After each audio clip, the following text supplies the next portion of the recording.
First, let's discuss the setup for the today's tutorial. We have installed here a motor protector breaker and three-phase power lines are connected at the input terminals of the motor protector breaker. Next, we have a three-phase contactor with a normal open auxiliary contact. The coil of the contactor is 24-volt DC. Next, we have two push buttons. The green push button is normal open contact push button, and the red push button is also a normal open contact push button.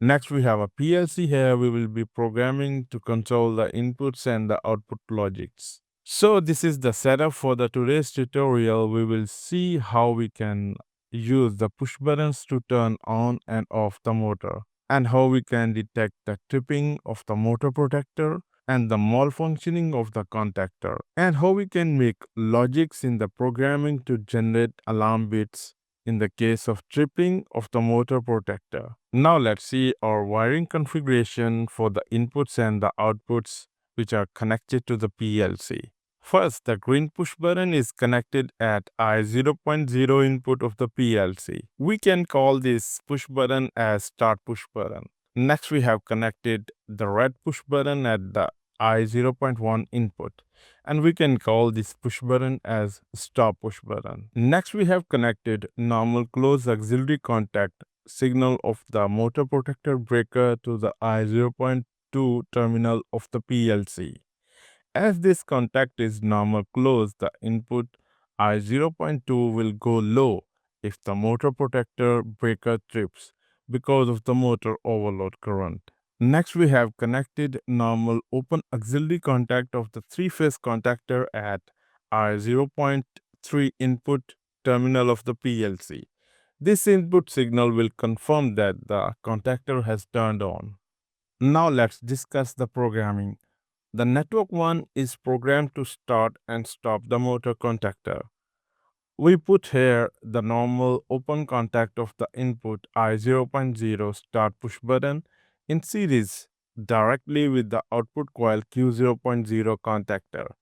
So when we press the start push button once, it will latch on the contactor Q0.0 and it will stay on even if we release the start push button, because when the Q0.0 turns on, its normal open contact Q0.0 closes and it will complete the logic path and Q0.0 will stay latched on.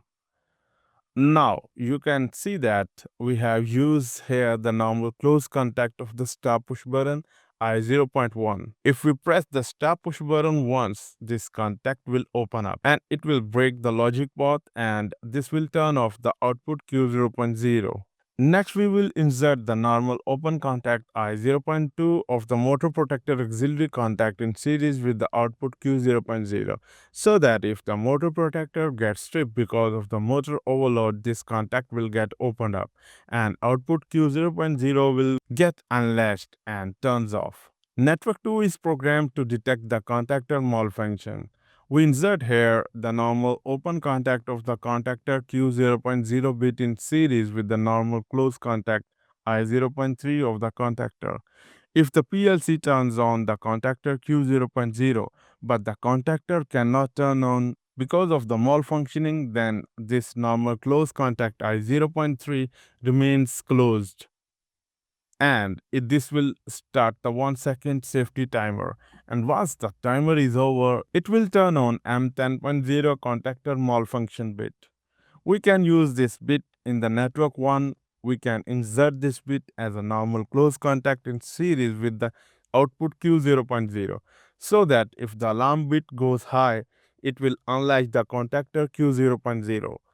Network 3 is to generate the alarm buzzer if the motor protector tripping or the contactor malfunctions. We will keep this simple and we will modify later in this video.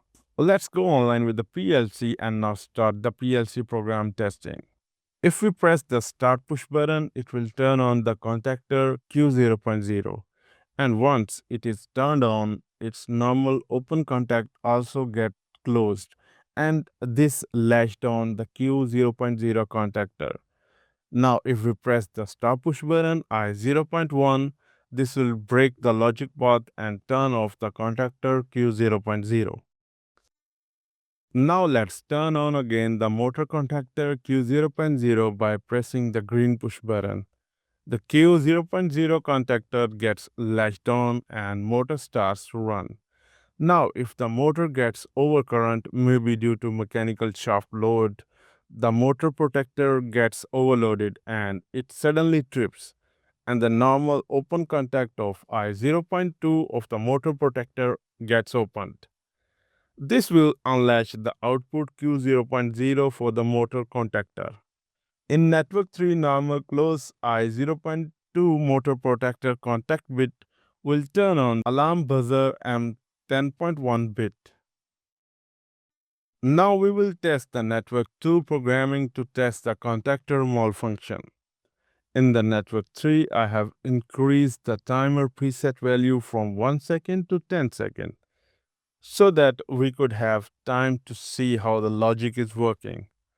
Now let's turn on the contactor Q0.0 by pressing the green push button. As you can see that the Q0.0 output is high, but the contactor is not physically turned on. Maybe its coil is not working. Because the contactor is not on, its auxiliary contact I0.3 remains closed in the network 2. This will start the safety timer. Once the timer is over, the contactor malfunction M10.0 bit goes high and this same bit gets opened for a moment in the network 1 and turn off the contactor Q0.0. In the network 3, alarm buzzer bit gets latched on and this will stay on until we toggle the alarm reset bit M10.2.